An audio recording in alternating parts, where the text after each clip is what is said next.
자, 이 본문은요, 예레미야의 통곡 소리, 애도해라, 통곡해라라는 말로 시작을 하고 있는데 29절을 보셔요. 너의 머리털을 베어버리고 벗은 산 위에서 통곡할지어다. 여호와께서 그 노하신 바 이 세대를 끊어 버리셨습니다. 자, 머리털을 베어라.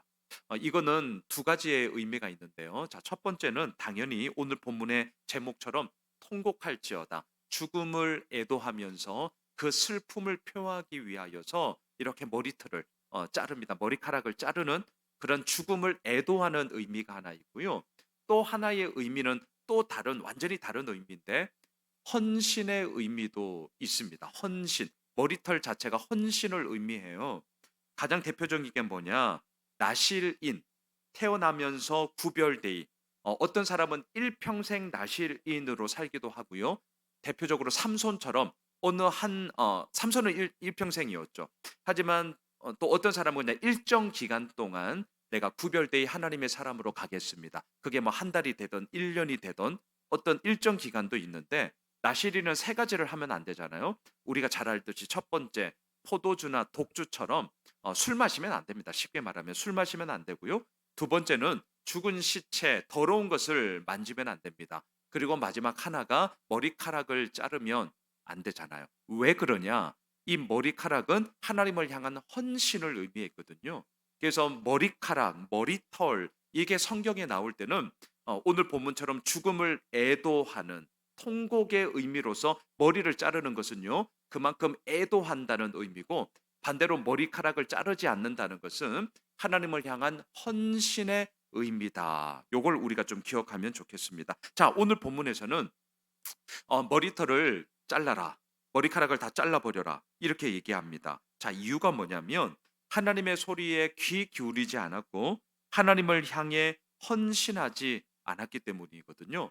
그리고 머리털을 자르고 산 위에 올라가 통곡해라. 이렇게 얘기를 합니다. 한번 그림을 그려보세요. 자, 칠보산 위에 올라갔어요. 그리고 많은 사람들이 그리고 통곡을 하며 애도를 합니다. 그러면 많은 사람들이 오늘날도 마찬가지일걸요. 이렇게 좀 조용한 밤에 많은 사람들이 산꼭대기에 올라가서 통곡하며 엉엉 울면 그 소리 아파트에 이렇게 있으면 들리게 될 거예요. 지금 딱 그 그림이거든요. 자, 그러면 왜 통곡하라고 하는가? 오늘 본문에만 제가 집중하겠습니다. 두 가지 이유가 나오는데 30절을 보십시오. 예레미야 7장 30절을 먼저 보세요. 첫 번째, 성전 안에서의 우상 숭배 때문에 통곡해라 이렇게 얘기합니다. 함께 읽을게요. 여호와께서 말씀하시되 유다 자손이 나의 눈앞에 악을 행하여 내 이름으로 일컬음을 받는 집에 그들의 가정한 것을 두어 집을 더럽혔으며. 자, 집 이야기를 한번 생각해 보세요. 집은 어떤 곳입니까? 여러분들 우리 각자 이제 예배 마치고 저도 마찬가지입니다만 이제 집에 돌아가면 제일 먼저 뭐 할까요? 넥타이부터 이제 풀러매겠죠. 그리고 이제 트렁크 팬티 입고 제일 편한 옷으로 그래서 소파에 벌러덩 누워서 잠이 안 오니까 이제 골 때려 축구를 이렇게 볼 겁니다. 그게 집이에요. 자, 집의 이미지. 하나님이 통곡해라 막 몰아치면서 왜 첫 번째 우상 숭배 때문에 우상 숭배 때문에 통곡하라고 하는데 그러면서 성전 뭐 이렇게 좀 우리가 좀 이렇게 구별된 용어를 쓰지 않고요. 잘 보세요. 내 이름으로 일컬음을 받는 집이라고 의도적으로 성전이라는 좀 구별된 용어를 아니라 집이라는 용어를 쓰세요. 자, 하나님의 마음이 보이셔야 됩니다. 집이에요, 집. 하나님의 이름으로 일컬음을 받는 집. 그러니까 그 이름은 어떤 이름이에요? 영광스러운 이름, 승리의 이름, 우리에게 모든 것을 주는 이름. 그 이름을 영광되이 일컬음을 받는 그 집이어야 하는데 정작 그 집이 너무나 너무나 불편한 집이 되었습니다. 예, 우리 각자의 거처를 생각해 보죠. 가장 편한 곳이 집이어야 되고 나의 사생활이 보호되는 곳이 집이어야 되고 밖에서는 우리가 좀 예의도 갖추고 뭐 이렇게 좀 하지만 진짜 집에서 그렇게 하면 우리 스트레스 받아서요. 너무너무 힘듭니다. 진짜 집은 그냥 내 있는 모습 그대로 그렇다고 뭐 맘대로 뭐 어때요? 멋대로 뭐 어때요? 집에서만큼은. 그런 집이 어떤 집으로 됐냐? 불편한 집이 되었습니다. 있어서는 안 될 물건이 떡하니 있습니다. 그게 뭡니까? 가증한 것을 두어 내가 있어야 될 집을 더럽혔다. 우상 숭배 때문에 하나님은요 뿔딱지가 났고요. 그것을 그저 내버려 둘 수 없어서 통곡할지어다. 애통함의 이야기를 하고 있습니다. 자, 두 번째. 이것도 되게 심각한 얘기가 나오는데 31절을 보시겠어요? 우리 같이 한번 읽겠습니다. 흰놈의 아들 골짜기에 도벳사당을 건축하고 그들의 자녀들을 불에 살랐나니 내가 명령하지 아니하였고 내 마음에 생각하지도 아니한 일이니라. 자, 하나님이 자신의 마음을 얘기합니다. 내 마음에 이런 일은 단 한 번도 생각하지 않았다. 그런데 너희들 어떻게 이룰 수 있니? 자, 흰놈의 아들 골짜기는요, 예루살렘 남쪽에 위치한 골짜기였습니다. 자, 도벳이라는 단어가 나오는데 이 단어의 뜻은 화로, 용광로, 태우는 곳 이런 의미를 갖고 있습니다.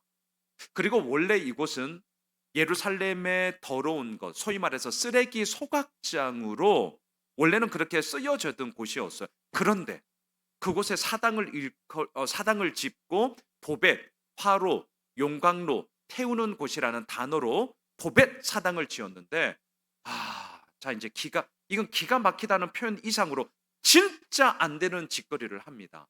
이건 말이 안 돼. 부모로서 이거 어떻게 이럴 수 있어요? 자기 자녀들을 불에 사르는 인신 제사를 합니다.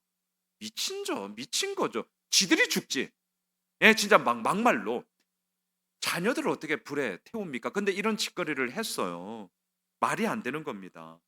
자, 지금 두 가지 이유가 보이십니까? 내 이름으로 일컫는 집, 성전에 떡하니 우상 숭배를 하고 있습니다. 이건 뭐 하는 거예요? 하나님을 죽이는 거죠. 이건 하나님을 죽이는 거예요. 자, 도벳 사당, 도벳 화로 용광로 태우는 곳이라는 이름을 떡하고 짓고 사당을 짓더니 그 안에서 뭘 죽이느냐? 자녀들을 죽이고 있습니다. 지가 죽지. 죽으려면 어떻게 이럴 수 있어요? 하나님을 죽이고 있고 자녀들을 죽이고 있어요. 말 다 했지. 그러니까 통곡할지어다. 예, 이럴 수밖에 없는 것 아닙니까? 자, 이런 상황을 보시면서 하나님이 어떻게 하는 줄 아세요? 32절, 33절로 쭉 보세요. 그러므로 여호와께서 말씀하시니라 날이 이르면 이곳을 도벳이라 하거나 흰놈의 아들 골짜기라 말하지 않고 죽임의 골짜기라 말하리니 이는 도벳에 자리가 없을 만큼 매장했기 때문이다. 너무 슬픈 얘기입니다. 자리가 없을 만큼 매장했어요. 누구를 매장한 거예요? 자기 자녀들.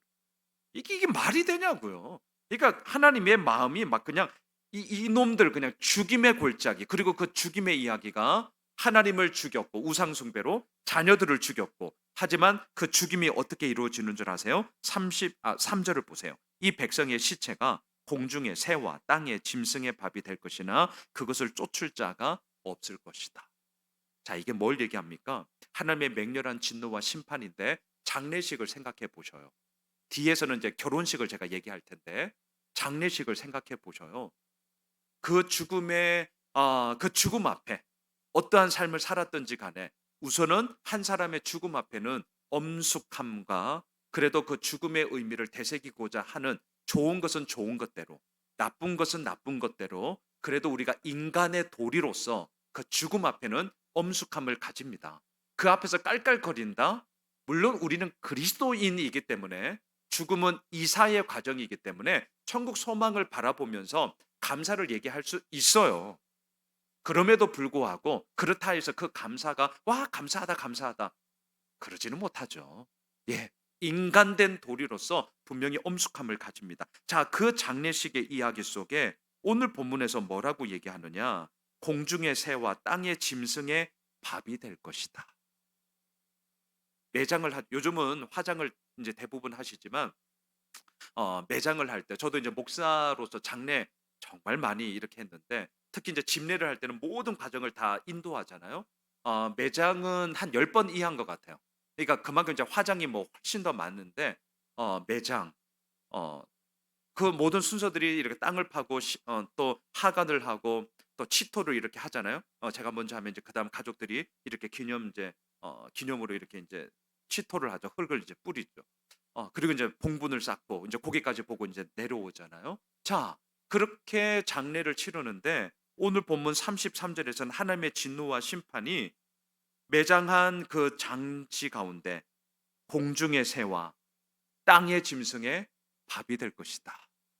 그러니까 살아있는 사람들의 이 허망함들이 얼마나 하나님의 맹렬한 심판 가운데 부서져 버리는가를 얘기하는데요. 자, 장례식을 얘기했잖아요. 34절을 보십시오. 결혼식을 얘기합니다.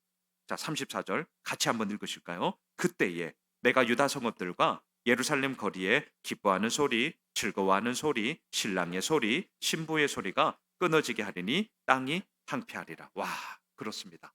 여러분, 결혼식과 장례식, 인생에 있어서 얼마나 중요합니까? 우리 모두가 다 경험하고 있습니다.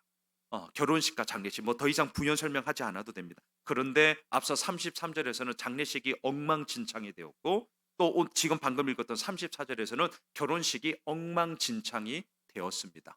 인생에 있어서 중요한 핵을 긋는 이 결혼식과 장례식이 엉망진창이 되었다. 왜? 우상 숭배로 말미암아 하나님을 죽였고 도배사당을 떡하니 지어놓고 자녀를 죽이는 이 허망한 이스라엘 백성들을 그저 내버려 둘 수 없었기 때문입니다. 여기서 안 그쳐요. 와, 하나님이 되게 맹렬한 심판을 하시는데요. 이제 8장 1절로 가겠습니다. 여호와의 말씀이니라. 그때에 사람들이 유다 왕들의 뼈와 그의 지도자들의 뼈와 제사장들의 뼈와 선지자들의 뼈와 예루살렘 주민의 뼈를 그 무덤에서 끌어내요. 파묘. 예, 영화 제목 있잖아요. 파묘. 매장되어 있던 뼈들을 파헤칩니다. 이거는 진짜 그 죽음을 완전히 욕되게 하는 거거든요. 다들 아시잖아요. 파묘의 일이 벌어집니다. 그 사람 이미 죽었어요. 그런데 그 죽음으로 안 된다는 거예요. 파묘, 뼈를 끄집어내 가지고 엉망진창으로 다 해버립니다. 그 사람의 모든 것들을 다 깨부신다는 거죠. 그런데 그 사람 대상을 한번 보세요. 왕들로부터 시작해서 지도자들, 제사장들, 선지자들, 뭐 좀 리더십들이죠. 근데 여기서 안 그칩니다. 주민의 뼈까지. 뭡니까? 그 어느 누구 하나 예외할 것 없이 모든 사람들이 심판의 대상이 될 것이다. 그러니까 하나님의 막 뿔딱지가 얼마나 거세게 나오는가. 8장 2절도 보세요. 그들이 사랑하며 섬기며 뒤따르며 구하며 경배하던 해와 달과 하늘의 무별 아래에서 펼쳐지게 하리니 그 뼈가 거두이거나 묻히지 못하여 지면에서 분토 같을 것이다. 파묘했어요. 뼈를 그냥 아무렇게나 했습니다. 그리고 그걸 다시 이렇게 모아서 뭐 장례 치러줬냐? 절대 안 그랬다는 거예요. 분토가 뭡니까? 결국 이 썩어 없어질 흙으로 그냥 길거리에 그냥 내버려 둔다는 거예요. 자, 여기서 동사를 한번 잘 보세요. 사랑하며 섬기며 뒤따르며 구하며 경배하던 무려 5개의 지금 동사가 나오죠. 그런데 그 대상이 누구냐? 해, 달, 별, 소위 일월성신이에요. 네, 일월성신. 하나님을 사랑하며 섬기며 뒤따르며 구하며 경배한 것이 아니라 일월성신을 사랑하며 섬기며 뒤따르며 구하며 경배했다는 거예요. 지금 하나님의 의도가 보이십니까? 너희들이 그렇게 온 마음을 다해서 사랑하며 섬기며 뒤따르며 구하며 경배하던 일월성신이 너희들에게 아무런 도움이 되지 않는다. 이 어리석은 놈들. 예, 하나님의 의도성이 지금 보입니다. 그러면서 마지막 8장 3절 읽고 제가 이제 마칠게요. 자, 3절 함께 읽겠습니다. 이 악한 민족에 남아있는 자, 물은 내게 쫓겨나서 각처에 남아있는 자들이 사는 것보다 죽는 것을 원하니라. 만군의 여호와의 말씀이니라. 자, 이렇게 막 파묘당하고 온갖 사방에 상상해 보세요. 있어서는 안 될 일들이 벌어지고 있습니다. 그리고 또 남아있는 자들이 있는데 그들을 향하여 말합니다. 악한 민족에 남아있는 자. 와, 우리는 살만한가? 아니요. 그 악한 민족에 남아있는 자, 쫓겨나서 남아있는 자들이 이렇게 얘기합니다. 사는 것보다 죽는 게 나아. 얼마나 힘들면 이 얘기를 할까요? 사는 것보다 야, 차라리 나 죽는 게 낫겠다. 죽는 것을 원하니라. 말씀을 정리하겠습니다. 통곡할지어다. 헛된 섬김의 결과는 사는 것보다 죽는 것을 원하는 하나님의 철저한 심판이 있었기 때문에 통곡할지어다 말합니다. 통곡할지어다. 왜? 하나님을 떠난 모든 행위는 더해지면 더해질수록 더 비참한 결과만 남을 뿐이기 때문이었습니다. 자, 오늘 본문을 통해 통곡할지어다. 잘못하고 있는 백성들을 향한 하나님의 엄중한 심판이었습니다. 하지만 우리는 이 본문을 통해 반면교사 당연히 삼아야 하는 것이고요. 앞서 우리 찬양했습니다. 예루살렘아 선포할지어다, 찬양할지어다, 찬송할지어다. 결국 오늘 이 본문을 통해 하나님의 마음은 어디에 있을까요? 너도 이 꼴 나니까 조심해. 물론 그런 경고의 메시지 맞습니다. 하지만 여기에서만 끝나면 안 됩니다. 어제였나요? 그저께였나요? 괴롭게 하리니 깨달을지어다. 그런 큐티 본문에 그 말이 있어요. 괴롭게 하리니 깨달을지어다. 너무너무 중요합니다. 통곡할지어다. 심판이 있을지어다. 하지만 그 말씀은 우리들로 하여금 깨달아 알지어다. 그 하나님의 마음을 우리는 보게 되는 것이죠. 바라기는 헛된 섬김으로 사는 것보다 죽는 것이 나아. 우리에는 이러지 않게 될 것입니다. 하나님을 섬김으로 오히려 죽음을 뛰어넘어 생명을 누리게 되는 우리들의 복된 삶이 되길 주님의 이름으로 축복합니다. 우리 함께 기도합시다. 오늘 말씀